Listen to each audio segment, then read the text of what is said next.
Bismillahirrahmanirrahim. Assalamualaikum warahmatullahi wabarakatuh. Nah, kita sudah menginjak ke materi yang ke-14. Kita akan membahas tentang materi panen dan pasca panen. Yang kita bahas materi pertama dulu. Yang pertama yakni panen. Materi panen dibagi menjadi dua, panen secara langsung atau panen secara bergantian. Ketika panen secara langsung itu seperti tanaman sawi yang di samping saya ini.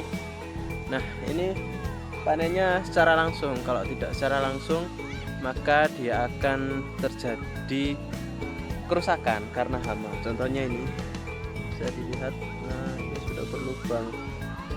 Lubang-lubang ini disebabkan oleh hama. Terus ketika tidak dipanen langsung juga bisa memunculkan bunga. Jadi ini tanamannya bisa jadi menua, dan ini tidak bisa dipanen daunnya, tapi nanti dari bunga-bunga ini akan muncul biji-biji. Ini bakal benih, bisa dipanen bijinya. Kemudian panen yang tidak langsung, kita bisa lihat seperti tanaman cabai. Nah, tanaman cabai dan terong ini tidak dipanen secara langsung, melainkan berkala. Jadi ketika panen cabai itu, cabai yang sudah cukup besar baru dipanen.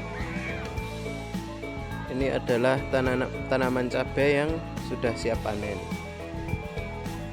Ini kemungkinan usia sudah 5-6 bulan, jadi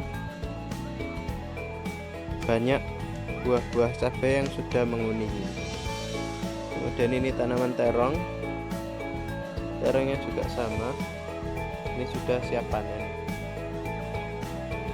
Dan untuk terong ini panennya bisa berkelanjutan. Jadi setelah panen satu, kemudian panen yang kedua, dan seterusnya sampai usia produktifnya habis, sekitar 1 tahun masa tanam.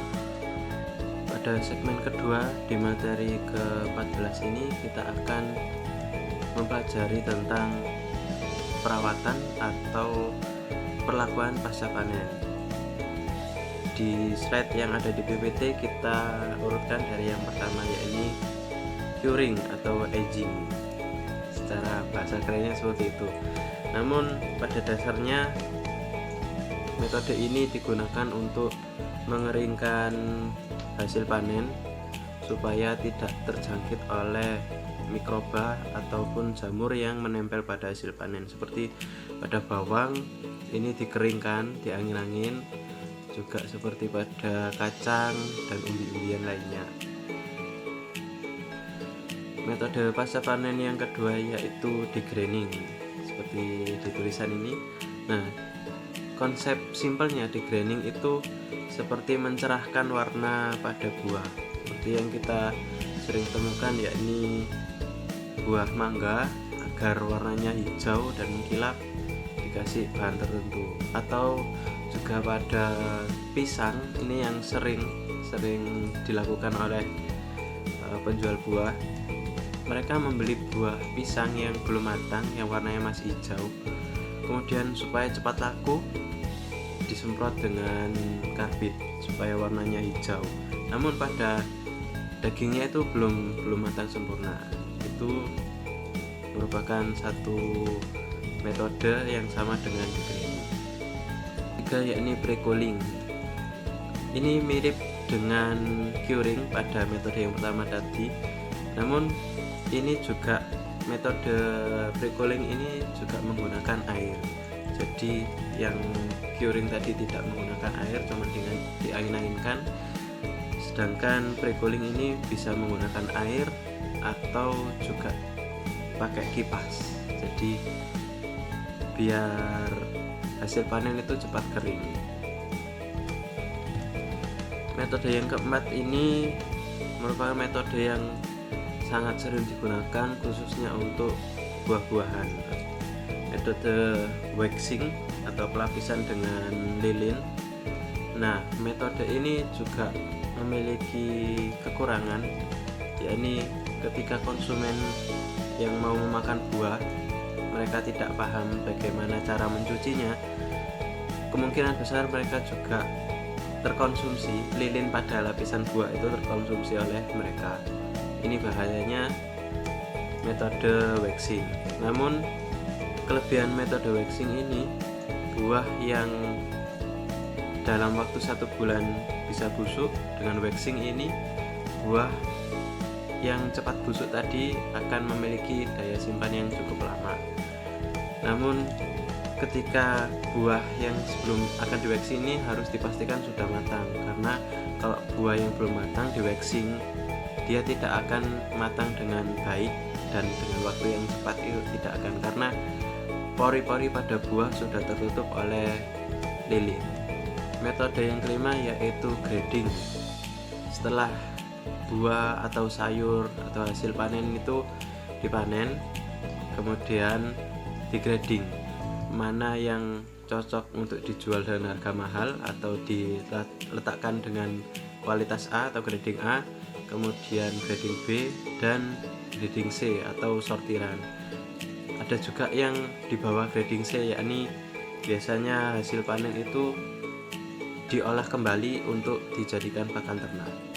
Metode keenam yakni pencucian. Hal ini merupakan metode yang wajib digunakan untuk setiap tanaman, karena ketika proses penanaman kemungkinan besar kita menggunakan pestisida, fungisida, juga bisa terpapar oleh debu atau polusi dari lingkungan sekitar tempat pertanian kita.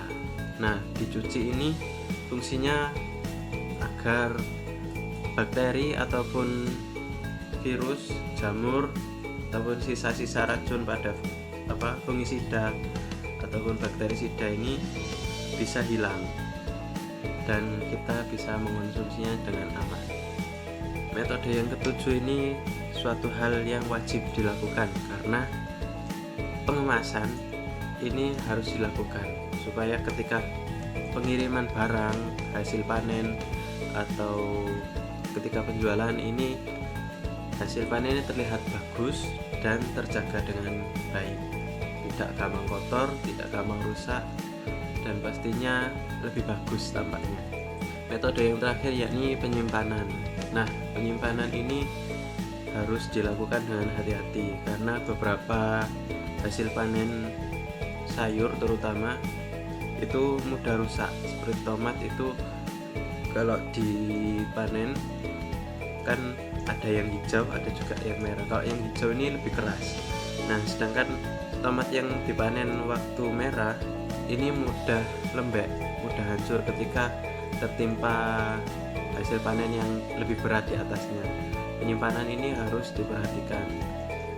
Kemudian untuk menjaga hasil panen supaya tidak gampang busuk, jadi penyimpanan diletakkan di kulkas dengan suhu rata-rata di bawah 18 derajat Celcius. Ini bisa menekan pertumbuhan bakteri dan jamur pada hasil panen kita.